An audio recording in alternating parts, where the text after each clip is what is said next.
واتقوا فتنة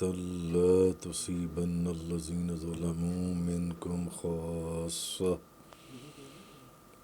واعلموا أن الله شديد العقاب۔ اور اس عذاب سے ڈرتے رہو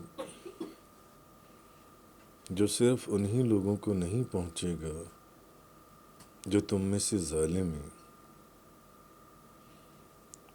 اور یقین رکھو کہ اللہ سخت عذاب دینے والا ہے۔ پیچھے جیسے کہ غزوہ بدر کا ذکر چل رہا ہے سورۃ الانفال کے آغاز سے لے کر اب تک کم و بیش، کہ غزوہ بدر میں کیا کیا واقعات پیش آئے، کیا کیا معاملات پیش آئے، کہاں پر نبی کریم صلی اللہ علیہ وسلم پریشان تھے، مغموم تھے، اور کہاں نبی کریم صلی اللہ علیہ وسلم اور صحابہ کرام کو اللہ نے فتح کی خوشخبری دی، پھر فرشتوں نے جس طریقے سے اس جنگ کے اندر، اور پھر کل کی آیت میں جیسے فرمایا یا ایھا الذین آمنوا استجیبوا للہ وللرسول اذا دعاکم لما یحییکم، کہ اے ایمان والو اللہ اور اس کے رسول کے بلانے پر فوراً حاضر ہو جاؤ، بھلے نماز ہی کیوں نہ پڑھ رہی ہو۔ یعنی جب میرا محبوب تمہیں بلائے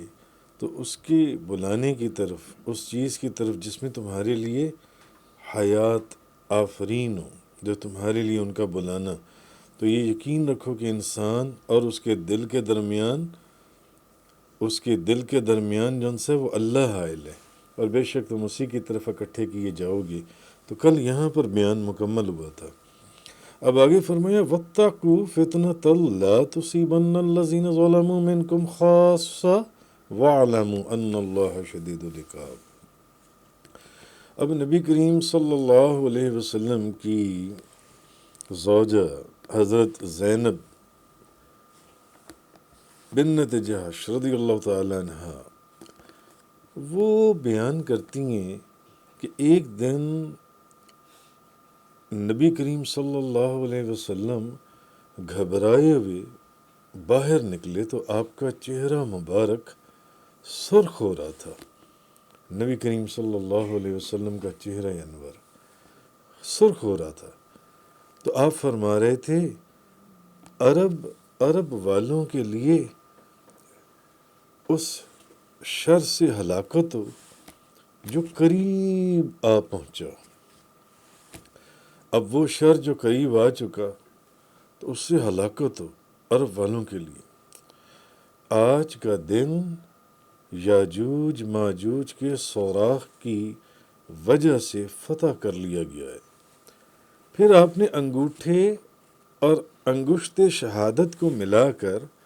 حلقہ بنایا اور فرمایا اس کی مثل۔ تو میں نے پوچھا یا رسول اللہ کیا ہم ہلاک کر دیے جائیں گے؟ حالانکہ ہمارے اندر نیک لوگ بھی ہوں گے۔ تو نبی کریم صلی اللہ علیہ وسلم نے فرمایا ہاں، جب بدکاری بہت زیادہ ہو جائے گی، بدکاری بہت زیادہ ہو جائے گی، اور اس کانٹیکس کے اندر بعض جگہیں ایسی ہوتی ہیں جہاں نیک لوگوں کی بھی گرفت ہوتی ہے، اور بعض جگہیں ایسی بھی احادیث بیان ہوئی ہیں کہ جہاں وہ جو نیک لوگ تھے ان کے اوپر بھی وہ جو اللہ کا عذاب یا قہر تھا وہ نازل ہو گیا۔ تو اس لیے جو لوگ گناہ گار ہوں یا برائی کرتے ہوں یا گناہ کرتے ہوں ان کو ان کاموں سے روکنا چاہیے، نیکی کا حکم کرنا چاہیے، برائی سے روکنا چاہیے، ورنہ ہوگا کیا؟ اگر نیکی کرنے والے، اللہ اللہ کرنے والے، تسمیہ پڑھنے والے، خود نیک رہنے والے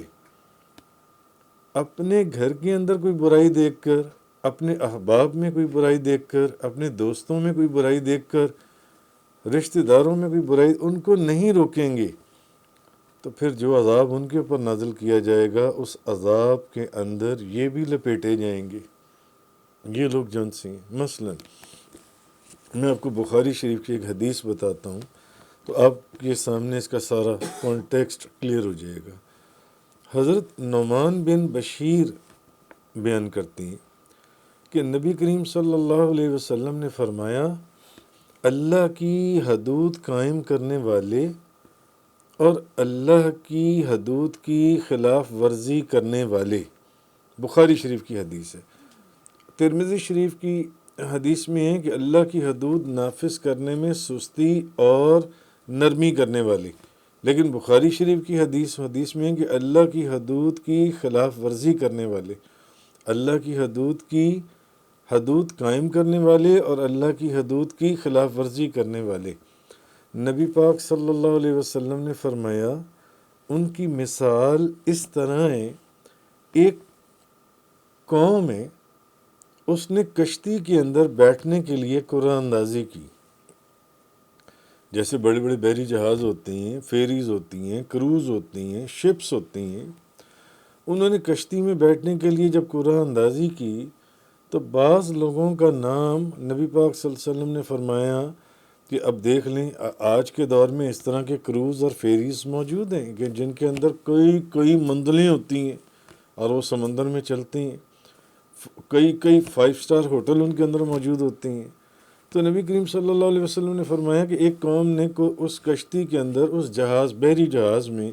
قرآن اندازی ہوئی، تو جن لوگوں نے یعنی اس میں بیٹھنے کے لیے ٹکٹس خریدی تھیں، ان میں سے بعض لوگوں کے نام اوپر والی منزل پر نکلے کہ انہوں نے اوپر والی منزل پر رہنا ہے، اور بعض لوگوں کے نام جو نچلی منزل تھی اس کے اندر نکلے کہ یہ لوگ بیسمنٹ میں رہیں گے۔ جب یہ بحری جہاز چلے گا، سفر کرے گا، تو یہ لوگ بیسمنٹ میں رہیں گے اور یہ لوگ فرسٹ فلور پر رہیں گے یا اوپر والے فلور پر رہیں گے جو بحری جہاز ہے۔ تو اب نبی کریم صلی اللہ علیہ وسلم فرماتے ہیں کہ جو بیسمنٹ والے لوگ تھے، جن کے کمرے بیسمنٹ میں تھے، جن کی رہائش بیسمنٹ میں تھی، اس بحری جہاز کے اندر جب وہ سمندر میں چلا تو اب وہ پانی پینے کے لیے یا نہانے کے لیے یا پانی لینے کے لیے، اب وہ نیچلی منزل والے جو لوگ ہیں وہ اوپر والی منزل کی طرف گئے کہ وہاں سے پانی لے کر آئیں۔ پھر انہوں نے کہا کہ یار ہم اوپر والی منزل جو ان سے لوگ ہیں، ہم انہیں زحمت کیوں دیتے ہیں؟ ہم اوپر جائیں، انہیں کہیں کہ یار ہمیں نیچے پانی پہنچا دو، نیچے پانی نہیں ہے، تو ہم کیوں نہ جو کشتی کے پیندے میں نیچے جو کشتی کی گراؤنڈ ہے، بیس ہے، ہم اس کے اندر سوراخ کر کے سمندر سے پانی لے لیں۔ تو نبی پاک صلی اللہ علیہ وسلم فرماتے ہیں، اس سے انہوں نے سوچا کہ نیچے سے ہی ایک پھٹا اکھاڑ دو اور پانی لے لو سمندر کا۔ اوپر والے لوگوں کو زحمت دے کر کیا کرنی ہے؟ اپنی طرف سے ایک نیکی کا۔ تو نبی کریم صلی اللہ علیہ وسلم فرماتے ہیں کہ اگر اب اوپر والی منزل والوں کو یہ بات پتہ چل گئی ہے کہ یہ لوگ یہ کام کرنے لگے ہیں، بجائے اس کے کہ پانی لینے اوپر آتے، یہ نیچے سے ہی پھٹا اکھاڑنے لگے ہیں، تو اگر اوپر والی منزل والوں نے ان کو ان کا کام کرنے دیا اور ان کو اپنا ارادہ پورا کرنے دیا، دیکھیں نبی کریم صلی اللہ علیہ وسلم نے کیسی پیاری مثال صحابہ کرام کو اور آنے والی امت کو دی ہے۔ حضور نے فرمایا اگر ان لوگوں نے، اوپر والی منزل نے ان لوگوں کو یہ کام کرنے دیا تو پھر ہوگا کیا؟ اگر وہ چپ کر کے بیٹھے رہیں اور ان کو وہ غلط کام کرتے دیکھتے رہیں کہ یہ غلط کام کر رہے ہیں تو کرنے دو، یہ نیچے سے کشتی کا پھٹا اکھاڑنے لگی ہیں پانی لینے کے لیے تاکہ ہمیں زحمت نہ ہو،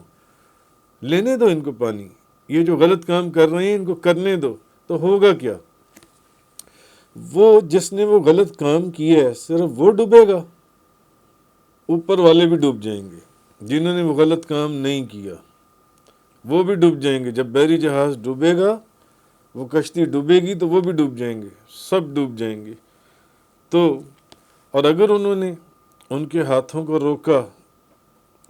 ان کو سوراخ کرنے سے روکا، وہ غلط کام کرنے سے روکا، تو اب ہوگا کیا؟ وہ خود تو بچیں گے ہی بچیں گے، بلکہ نچلے بھی بچ جائیں گے۔ تو حضرت جابر رضی اللہ تعالی عنہ بیان کرتے ہیں، اور یہ حدیث میں نے پہلے بھی بیان کی تھی، کہ حضرت جابر بیان کرتے ہیں کہ نبی کریم صلی اللہ علیہ وسلم نے فرمایا کہ اللہ نے ایک فرشتے کی طرف وحی کی کہ فلاں فلاں بستی والوں پر ان کی بستی کو الٹ دو، فلاں بستی والوں کے اوپر ان کی جون سی بستی ہے یہ الٹ دو، ان کو نیست و نابود کر دو، ان کو ختم کر دو۔ تو میں آپ کے سامنے مفہوم بیان کر رہا ہوں، نہ کہ اس حدیث کا پورا متن۔ تو اس نے کہا کہ اس فرشتے نے کہا، اس نے کہا یا الہ العالمین، اس بستی میں تو ایک بندہ ہے جس نے کبھی تیری نافرمانی نہیں کی، مولا کریم جس نے کبھی تیری نافرمانی نہیں کی، وہ تو ہر وقت تیرا ذکر کرتا رہتا ہے، تیری عبادت کرتا رہتا ہے، کبھی اس نے ساری زندگی تیری نافرمانی نہیں کی، وہ نیک بندہ، وہ اللہ کا بندہ بھی تو اس بستی کے اندر ہے، بھلے وہ باقی ساری بستی جون سی ہے جتنی بھی گناہگار بدکار یا فاجر اور فاسق ہے، مگر وہ ایک بندہ تیرا اس بستی کے اندر موجود ہے مولا کریم۔ تو اللہ پاک نے فرمایا، اللہ نے فرمایا کہ اس بستی کو اس شخص کے اوپر بھی الٹ دو، یہ عذاب اس کے اوپر بھی نازل کر دو، یہ قہر اس کے اوپر بھی نازل کر دو، یہ سزا اس کے اوپر بھی نازل کر دو۔ کہنے کا مقصد یہ ہے، کیوں؟ کیونکہ اس شخص کا ان لوگوں کو گناہوں میں مبتلا دیکھ کر کبھی اس کا چہرہ متغیر نہیں ہوا، یعنی اس نے دیکھا کہ یہ بندہ نماز نہیں پڑھتا، اس نے کبھی اس کو یہ نہیں کہا کہ نماز کیوں نہیں پڑھتے۔ اس نے دیکھا کہ یہ بندہ رشوت لیتا ہے، کبھی اس نے نہیں کہا کہ اوے یار رشوت کیوں لیتے ہو۔ نبی کریم صلی اللہ علیہ وسلم نے فرمایا رشوت لینے والا دینے والا دونوں جہنمی ہیں، نماز نہ پڑھنے والے کا نام جہنم کے دروازے پر لکھ دیا جاتا ہے۔ اس شخص نے دیکھا کہ یہ بندہ غلط کام کرتا ہے، یہ جھوٹ بولتا ہے، کبھی اس نے نہیں روکا کہ تم جھوٹ کیوں بولتے ہو۔ تو یہ وہ لوگ ہیں جو دوسرے کو خود تو نیکیاں کرتے ہیں مگر دوسرے کو نیکی کا حکم نہیں دیتے، برائی سے دوسرے کو نہیں روکتے۔ یہ وہ لوگ ہیں جو خود بھی ڈوبتے ہیں اور دوسروں کو بھی ڈبا دیتے ہیں۔ اس کی مثال بخاری شریف کے اندر نبی پاک صلی اللہ علیہ وسلم نے وہ حدیث سے اس طریقے سے سمجھایا کہ اگر اس بحری جہاز کے اندر ایک آدھے لوگ اوپر ہیں اور آدھے لوگ نیچے ہیں، اور نیچے والے جو ہیں وہ نیچے سوراخ کر کے پانی لینے لگے ہیں، وہ تو خود تو مریں گے ہی مریں گے، وہ اوپر والوں کو بھی مار دیں گے۔ تو یہ وہ وقت ہے کہ جب اوپر والوں کو ان کے ہاتھ روکنے ہیں، ان کو سمجھانا ہے کہ تم یہ جو کام کر رہے ہو تم غلط کر رہے ہو، یہ کام نہ کرو۔ اور اگر وہ ان کو سمجھانے میں کامیاب ہو گئے تو وہ خود تو بچیں گے ہی بچیں گے، ساتھ ان کو بھی بچا لیں گے۔ تو اس فرشتے نے کہا کہ یا الہ العالمین، اس بستی کے اندر ایک بندہ تو ایسا ہے جو تیری عبادت کرتا ہے، تیرا ذکر کرتا ہے، کبھی اس نے تیری نافرمانی نہیں کی۔ ایک بندہ اپنے دفتر کے اندر بیٹھتا ہے، وہ دیکھتا ہے کہ یہ بندہ جھوٹ بول رہا ہے، دوسری ٹیبل کے اوپر بندہ بیٹھا ہے وہ رشوت لے رہا ہے، تیسری ٹیبل پر بندہ بیٹھا ہے وہ رشوت دے رہا ہے، یہ نماز نہیں پڑھتا، یا یہ پیسوں میں کوئی غبن کر رہا ہے، یا امانت کے اندر ہیر پھیر کر رہا ہے، وہ خاموشی سے خود اپنی تسبیحاں نماز روزہ حج زکوٰۃ کیے جا رہا ہے۔ تو پھر یہ احادیث جو میں نے آپ کے سامنے بیان کی ہیں، یہ آپ کے سامنے انسان کو خوف سے لرز جانا چاہیے کہ اس کی نیکی کہاں جائے گی۔ اس لیے اس کو نیکی کا حکم دینا ہے اور ان چیزوں سے روکنا ہے جو ان سے آگے فرمایا آیت نمبر 26 میں،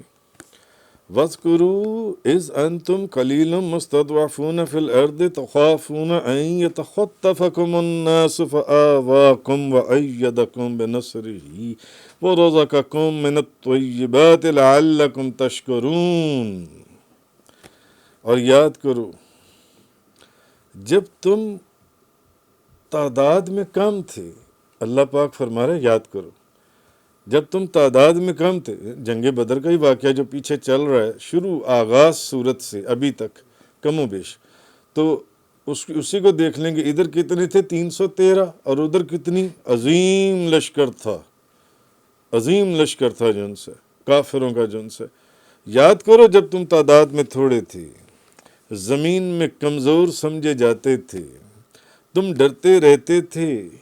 کہ لوگ تمہیں ملیاں میٹ کر دیں گے، تمہارا نشان مٹا دیں گے. اللہ نے تمہیں پناہ دی اور اپنی نصرت جو اس نے تمہاری مدد کی،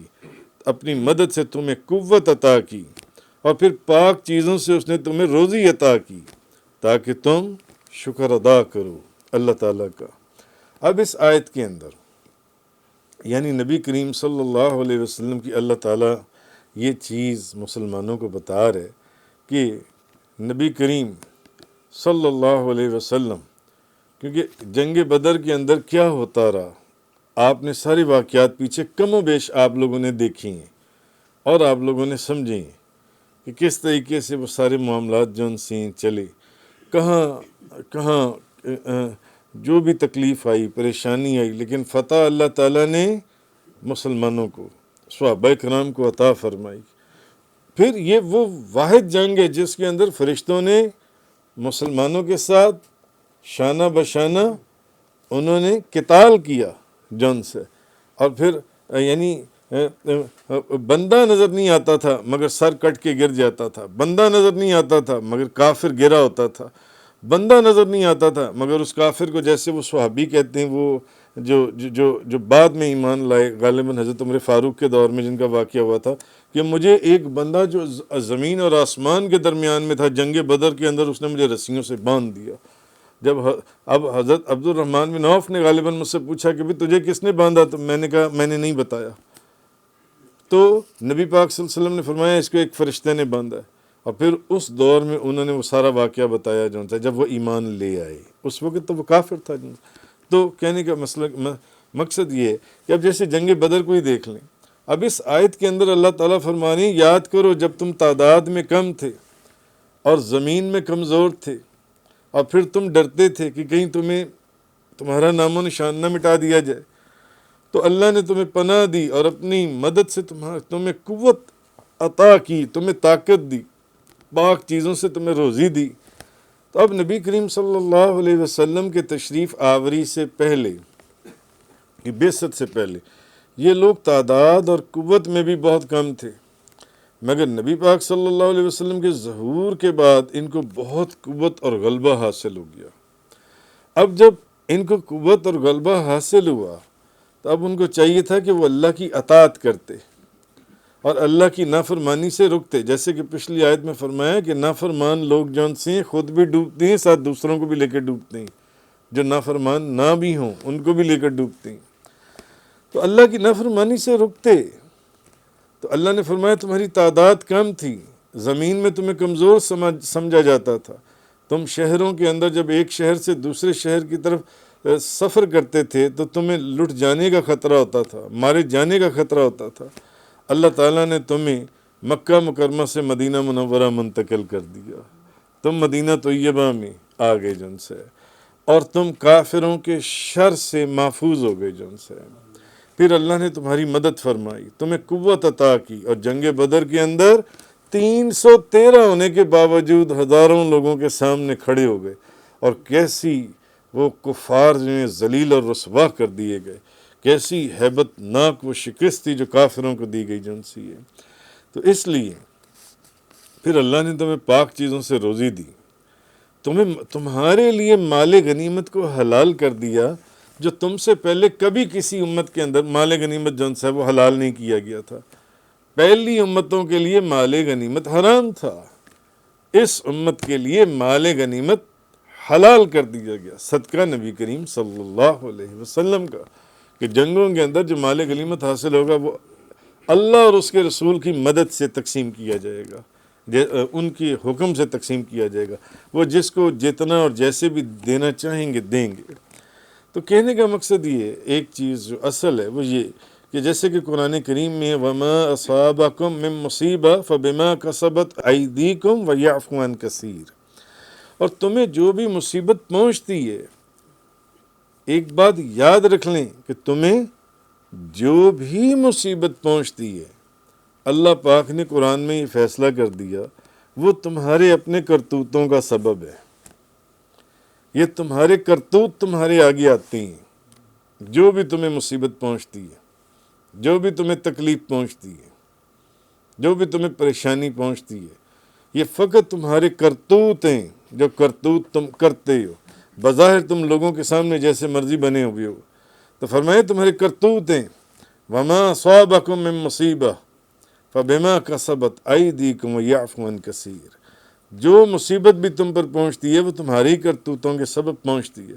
اور تمہاری بہت سی خطاؤں کو وہ معاف کر دیتا ہے۔ ایک آپ دیکھ لیجئے کہ جنگ بدر کے اندر، بھئی جنگ احد کے اندر ملائکہ نے کیوں نہیں نبی کریم صلی اللہ علیہ وسلم صحابہ کرام کے ساتھ شانہ بشانہ جنگ کے اندر حصہ لیا جیسے کہ جنگ بدر کے اندر لیا گیا؟ اس لیے کہ جنگ بدر کے اندر اللہ اور خصوصاً نبی کریم صلی اللہ علیہ وسلم کے حکم کے اوپر یہ حضور نے فرمایا، صحابہ کرام میں سے کھڑے ہو گئے، اور صحابہ کرام کو اللہ اور اس کے رسول کے اوپر پورا یقین تھا۔ جو کہہ دیا گیا اس کے اوپر عمل کر دیا گیا، جو کہہ دیا گیا سر تسلیم خم کر دیا گیا، سر جھکا دیے گئے۔ مگر جنگ احد کے اندر کیا ہوا کہ نبی کریم صلی اللہ علیہ وسلم نے فرمایا تھا کہ یہ 50 بندے جس جگہ میں بٹھا رہا ہوں، بھلے ہم جنگ جیتیں، بھلے ہم جنگ ہار جائیں، بھلے ہمیں اس میں فائدہ ہو، بھلے ہمیں اس میں نقصان ہو، تم لوگوں نے اپنی جگہ نہیں چھوڑنی۔ مگر ہوا کیا؟ جب کافر پسپا ہو کر بھاگ رہے تھے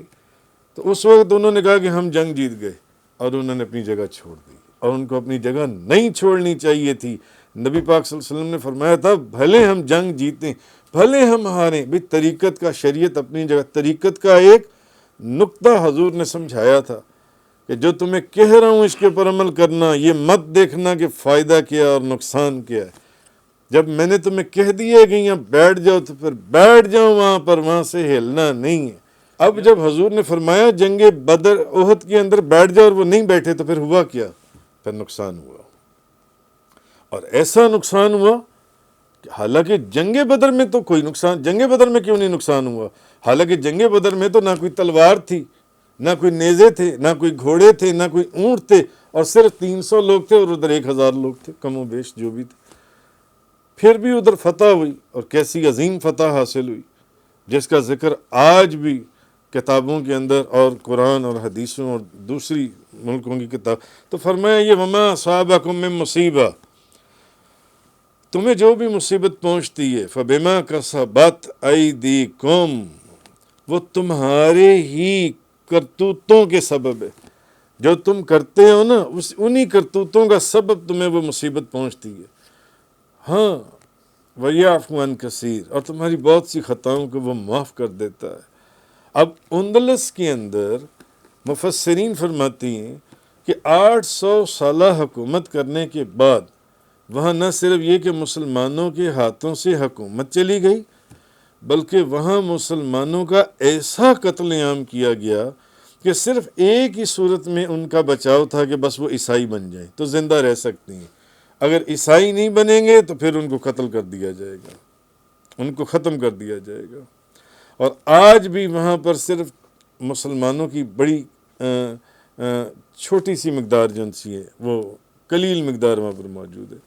اسی طرح چنگیز خان اور ہلاکو خان نے بغداد کی اینٹ سے اینٹ بچا دی، اینٹ سے اینٹ بجا دی، اور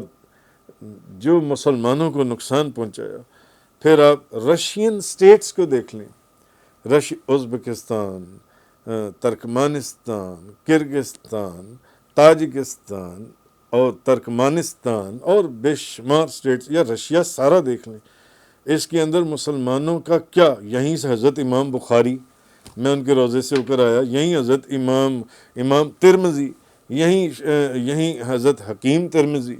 یہیں خواجہ خواجگان بہاؤالدین نقش بند، یہیں خواجہ امیر کلال، یہیں بابا سماسی، یہیں علی رامیتنی، یہیں خواجہ ابو الخیر انجیر محمود فغنوی، یہیں عارف ریو گاری، یہیں خواجہ عبد الخالق غش دوانی، یہیں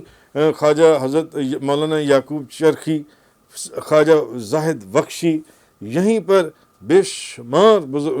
امام ماتریدی، یہیں پر جو حضرت خواجہ عبید اللہ احرار، خواجہ علاء الدین عطار،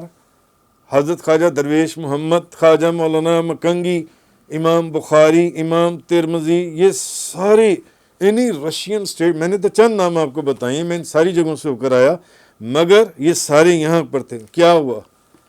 اسلام کا نام و نشان انہوں نے وہاں سے مٹا دیا۔ یہ تو اب 15-20 سال ہوئے وہاں پر جو دوبارہ مسجدیں انہوں نے آباد کرنی شروع، اتنی بڑی مسجدیں، اتنے بڑے مدرسے، مگر خالی، کوئی بندہ نہیں وہاں پر جون سے۔ تو اس طرح کہا یہ جا رہا ہے کہ اللہ تعالیٰ کی یہ اجتماعی لوگوں کی حالت تھی، یہ جو رشیا میں ہوا، جو بغداد میں ہوا، جو اندلس میں ہوا، کہ اجتماعی طور پر مسلمانوں کو جون سے، کیوں اللہ کی نعمتوں کا جب شکر ادا نہیں کیا تو پھر اللہ تعالیٰ اپنی نعمتوں کو واپس لے لیتا ہے جون سے۔ اس لیے فرمایا وما اصابکم من مصیبہ فبما کسبت ایدیکم ویعفو عن کثیر۔ اس کی تفسیر ایک دفعہ پہلے بھی بیان ہو چکی ہے۔ اسی طرح جو لوگ پھر انفرادی طور پر اللہ کی اطاعت نہیں کرتے اور اس کی نعمتوں کا شکریہ ادا نہیں کرتے، ناشکری کرتے ہیں، اس نے جو مہربانیاں کی ہیں ان کا شکر ادا نہیں کرتے، وہ جلدی یا پھر تھوڑا دیر، جلدی آئیں یا دیر سے، وہ لوگ بھی اللہ کے عذاب میں گرفتار کیے جاتے ہیں، اللہ کے عذاب میں گرفتار کیے جاتے ہیں۔ اس لیے وہ جو حدیث میں نے پچھلی آیت کے کانٹیکسٹ میں آپ لوگوں کو سنائی کہ نبی پاک صلی اللہ علیہ وسلم نے فرمایا اگر اس بحری جہاز کی بیسمنٹ کے اندر جو لوگ رہتے ہیں اگر وہ اس میں سوراخ کر کے پانی نکال لیتے تو وہ خود بھی ڈوب جاتے اور اوپر والے بھی ڈوب جاتے۔ تو اگر وہ اوپر والے ان کو نہ روکیں تو وہ خود بھی مریں گے اور وہ بھی مریں گے، وہ تو مریں گے، وہ اس لیے انہیں روکنا پڑے گا کہ رک جاؤ، یہ کام ہم نے تمہیں نہیں کرنے دینا۔ تو جب وہ ان کو روکیں گے تو وہ خود بھی مرنے سے بچ جائیں گے اور وہ بھی بچ جائیں گے۔ اور وہ جو حدیث میں نے آپ کو ایک مسلم شریف کی سنائی، جس کی پہلے بھی میں بڑی تفصیل سے ایک بیان کے اندر اس کا میں عرض کر چکا ہوں کہ وہ جو اللہ کا ولی تھا یا اللہ کا بندہ تھا جس نے کبھی اللہ کی نافرمانی نہیں کی تھی، مگر جب اس فرشتے نے یا جبریل علیہ السلام نے اللہ کی بارگاہ میں عرض کی کہ یا اللہ ایک بندہ اس بستی کے اندر ایسا ہے جس بستی کے اوپر تو اپنا عذاب نازل کرنا چاہ رہا ہے، جس نے کبھی تیری نافرمانی نہیں کی، ایک بندہ ایسا ہے جو ساری زندگی تیرا ذکر کرتا رہا، اللہ نے فرمایا اس کے اوپر بھی یہ عذاب نازل کر دو، اس کے اوپر بھی یہ بستی جون سی الٹ دو۔ کیوں؟ جب دیکھتا تھا کہ ایک بندہ کوئی غلط کام کر رہا ہے تو اس کو روکتا نہیں تھا، آرام سے بیٹھ کر دیکھتا رہتا تھا، کبھی اس کا چہرے کے خد و خال تبدیل نہیں ہوئے تھے، اس کے چہرے کے کبھی متغیر نہیں ہوا تھا، اس کا چہرہ کبھی میری محبت میں سرخ نہیں ہوا تھا کہ میں اس کو روکوں، میں اس کو کہوں کہ بھئی تم چوری کر رہے ہو نہ چوری کرو،